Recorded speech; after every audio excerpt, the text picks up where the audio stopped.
영적인 사고방식이라는 말씀 들어봤습니까? 생각을 잘해야 된다는 것입니다. 자, 당신의 생각 바꿔야 한다라는 책을 보니까 이런 내용이 있습니다. 기억하라, 사탄은 거짓말쟁이다. 그는 성의 신을 섬겨라, 그러면 만족을 얻을 것이라는 메시지를 전하지만 그 뒷모습은 말해주지 않는다. 가정이 깨어질 때 아이들이 느끼는 아픔, 성병과 에이즈, 낙태와 성매매의 피해로 망가진 수많은 인생들에 대해서는 말하지 않는다.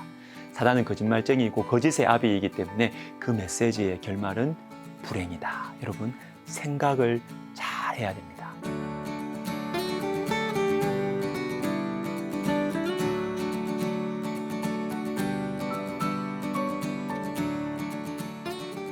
호세아 4장 14절 마지막에 이런 말씀이 있습니다. 깨닫지 못하는 백성은 망하리라. 호세아 당시 이스라엘 백성들은 깨닫지 못해서 생각을 잘못해서 망해가고 있었습니다. 무엇을 깨닫지 못했을까요? 두 가지만 말씀드리겠습니다. 음행과 술의 위험성입니다. 11절을 보시면 음행과 묵은 포도주와 새 포도주가 마음을 빼앗느니라. 음행과 술이 마음을 빼앗습니다. 자, 여러분, 디모데전서 5장 6절에 보면 참 날카로운 말씀이 있어요. 향락을 좋아하는 자는 살았으나 죽었느니라. 향락, 즉 음행을 좋아하는 자에 대해서 성경은 살았으나 죽었느니라고 하세요. 살았다? 향락을 좋아하는 사람이 살았다고요? 무슨 뜻일까요? 향락을 좋아하는 사람 어떻게 보이십니까, 여러분? 음란함을 좋아하는 사람. 아내와 남편이 있음에도 불구하고 다른 남자, 다른 여자를 향하여서 이렇게 음란한 마음 가지고 그런 행동들을 하는 사람들 어떻게 보이세요? 나이보다 젊어 보이지 않습니까? 세련되고 뭔가 좀 앞서 나가는 것 같지 않아요? 살아있는 것 같습니다. 제가 대학 시절에 수업 시간에 들은 역사적으로 위대한 한 문학가의 인생에 대한 이야기 한번 들려드리겠습니다. 이름을 거론하지 않겠습니다.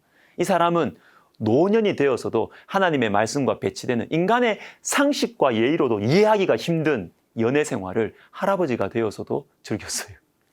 근데 제가 이상하게 생각한 것은 그 사람의 이 모습에 대해서 문학 평론가들이 내리는 평가입니다. 뭐라고 하냐면 그런 연애 생활이 있었기 때문에 나이가 들어도 위대한 작품들이 나왔다는 것입니다. 제가 충격이었어요. 나이가 70, 80이 되어도 연애 감정에 빠져 있어서 작품이 나왔다는 겁니다. 그러니까 다 용서 같아요, 이게. 청년 같죠? 살아 있습니다. 그런데 여러분, 우리 하나님 뭐라고 하실까요? 살았으나 죽었느니라. 사랑하는 여러분, 이것을 생각해야 됩니다. 음행이 우리의 마음을 빼앗아 간다는 사실을 깨달아야 됩니다. 사단의 거짓말에 속지 말고 겉으로는 살아있어 보이고 멋있어 보이고 재미있고 세련되게 사는 것 이게 살아있는 게 아니에요. 살았으나 죽은 것입니다. 우리 하나님 앞에서 살아가는 복된 인생 사시는 우리 모두가 되었으면 좋겠습니다. 두 번째, 술의 위험성입니다. 11절에서 묵은 포도주와 새 포도주가 마음을 빼앗았다라고 하십니다. 레위기 10장에 보시면 여러분, 아론의 두 아들 나답과 아비후가 하나님께서 명하지 않으신 다른 불을 들이다가 죽습니다. 왜 죽을까요? 왜 이런 일이 생기게 되었을까요? 이어지는 말씀에 힌트가 있습니다. 8절, 여호와께서 아론에게 말씀하여 이르시되 9절, 너와 내 자손들이 회막에 들어갈 때에는 포도주나 독주를 마시지 말라. 그리하여 너희 죽음을 면하라. 여러분, 나답과 아비후가 죽은 사건은 술과 관련이 있습니다. 술 먹고 회막에 들어가서 하나님께서 명하지 않으시는 불을 드린 것입니다. 즉, 거룩하고 속된 것, 부정하고 정한 것 분별할 능력을 잃어버린 것입니다. 자, 어떤 선교사님의 간증을 들었는데 이분의 가정이 참 정말 비참했어요. 죽음의 세력이 막 강력하게 이 가정에 역사하는데 그 문을 열어준 사람이 누구냐면 아버지였어요. 이 선교사님의 아버지는 낮에는 법 없이도 사는 착한 사람, 그런데 밤만 되면 술을 마시면 점점 표정이 변해갔습니다. 밖에서 술에 취해가지고 집에 들어오시면 온 가족이 벌벌 떠는 거예요. 들어오면서 창문 다 깨고 가족들 한 방에 탁 모아놓고 막 때리고 그리고 연탄가스 피워가지고 방문을 밖에서 잠궈버리는 것입니다. 숨을 안 쉬려고 하다가 숨을 들이키면 한 사람씩 가족들이 쓰러져요. 자식이 쓰러지고 아내가 쓰러집니다. 그때 거의 죽어갈 때 문을 열어주는 것입니다. 이러던 아버지가 스스로 목숨을 끊었습니다. 이때 이 선교사님은 방안을 뛰면서 기뻐했다고 해요. 아버지 돌아가셨는데 기쁜 거예요. 왜? 이제는 안 맞아도 된다. 이제는 무서워하지 않고 살 수 있다. 근데 그게 끝이 아니었습니다. 공부를 굉장히 잘해서 엄마의 자랑이었던 작은 오빠가 스스로 목숨을 끊습니다. 큰 오빠도 그렇게 세상을 떠났습니다. 죽음의 세력이 이 가정을 막 휘어잡고 있는 것이죠. 그런데 이 가정에 놀라운 변화가 일어났습니다. 4남매였는데요. 위에 둘은 그렇게 됐고 이 선교사님 자신과 남동생 다 목회자가 되었습니다. 어떻게 이런 변화가 찾아왔을까요? 예수님을 믿은 것입니다. 어머니가 먼저 믿었어요.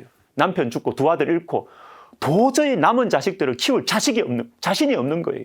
그래서 어머니가 먼저 교회에 갔습니다. 그런데 이 선교사님도 이 셋째 선교사님도 스스로 목숨을 끊으려고 했답니다. 거의 숨이 넘어갈 때 하나님께서 이분에게 무서운 환상을 보여주셨는데 그때 어머니의 기도 소리가 들리더라는 것입니다. 어머니의 기도가 이 딸을 살렸어요.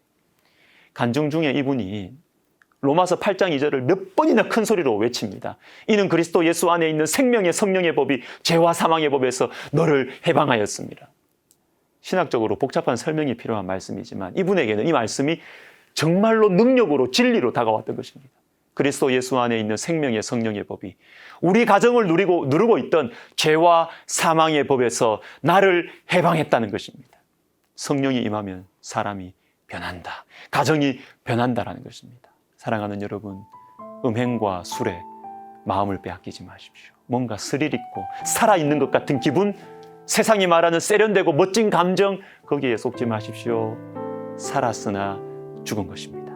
이 사실을 진정으로 깨달아서 정말로 하나님 앞에서 살아있는 인생, 예수 그리스도의 생명으로 기도의 능력으로 주변 사람들을 살리는 저와 여러분이 되었으면 좋겠습니다. 기도하겠습니다. 하나님 아버지, 인생이 너무 힘들어서 음행과 술에 기웃기웃하는 참 우리들의 이 마음, 우리들의 이 행실 주님 불쌍히 여겨주시고 술과 음행이 아니라 우리 주님 앞에 더 가까이, 주님의 십자가로 더 가까이 가서 살아있는, 진짜로 살아있는 그러한 삶을 살아가게 하여 주옵소서. 예수님의 이름으로 기도하옵나이다. 아멘.